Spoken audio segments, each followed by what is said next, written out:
mendapatkan perhatian orang.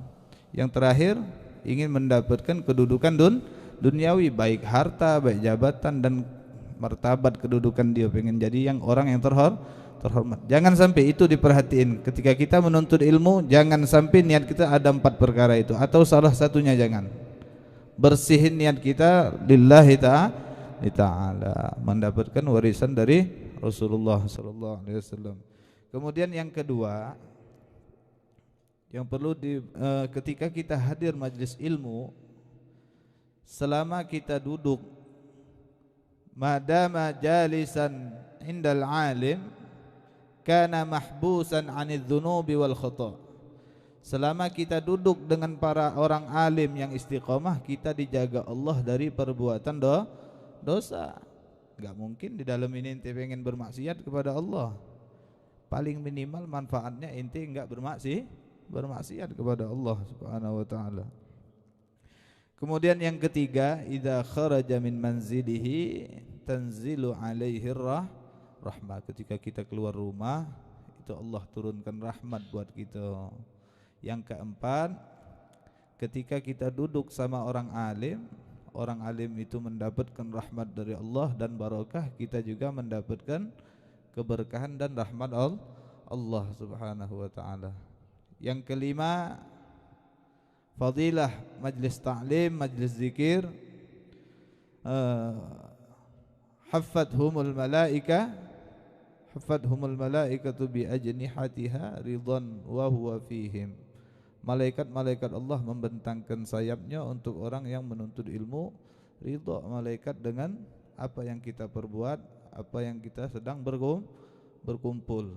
Kalau landasan kita berkumpul untuk tulabul ilm, untuk mencari ilmu, maka malaikat Allah ridha.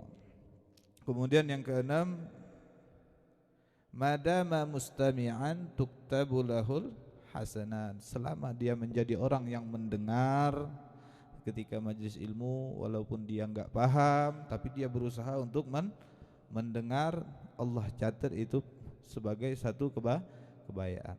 Bayangin berapa lama kita duduk di dalam majlis taklim, sejam, 2 jam, dicatat Allah kebaikan.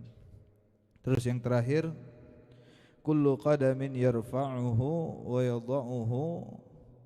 Setiap langkah dia dari rumah tadi, setiap dia ngangkat, setiap dia ngeletakin langkahnya tadi, kafaratun lidzunub, Allah jadikan sebagai pelebur dosa dan kesalahan dia.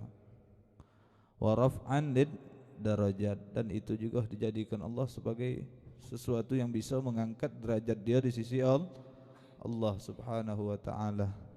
Terus wa ziyadatan fil hasanat, dan Allah jadikan berlipat-lipat kebaikan dia. Setiap langkah tuh bayangin, kalau yang rumahnya lebih jauh, lebih banyak kebaikannya.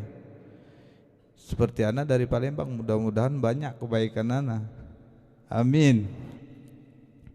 Jadi itu buat orang yang enggak paham. Adapun orang yang belajar untuk memahami ilmu, itu kebaikannya udah enggak bisa dihitung.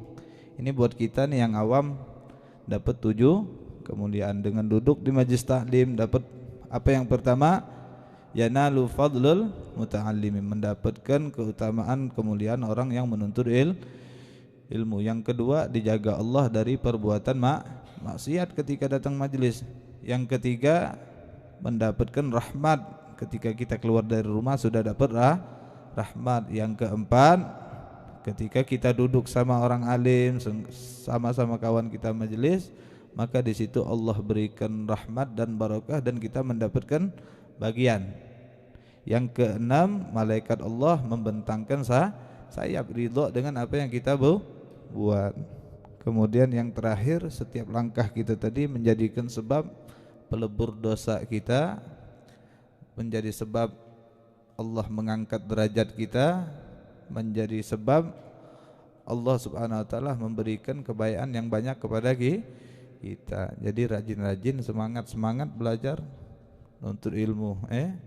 Al-ilmu itu, kata Al-Imam Sufyan Ats-Tsauri sebagai penutup, al-ilmu itu awwaluha as-sumtu. Kata Al-Imam Sufyan Ats-Tsauri, al ilmu itu yang pertama kita diam, sumtu itu diam. Wa tsani istima'. Setelah kita diam, maka kita berusaha untuk mendengar. Ketika kita belajar, kita berusaha untuk mendengar. Kalau intinya ribut, gimana mau dengar? Diam dulu, baru dengar. Kemudian yang ketiga al-hifdzu. Apa al-hifdz? Ketika kita sudah mendengar, mendapatkan ilmu, kita apalin, kita jaga ilmunya. Kita jaga. Setelah kita jaga dengan murajaah, mutalaah, ulang pelajaran, itu salah satu cara untuk menjaga ilmu. Yang keempat apa? Al-amalu bih, mengamalkan ilmu. Apa yang sudah kita hafal, apa yang sudah kita jaga, kita amalin. Setelah kita amalin, yang terakhir wa nasyruh, menyebarkan ilmu. Itu kata Imam Sufyan As-Tsauri radhiyallahu taala an.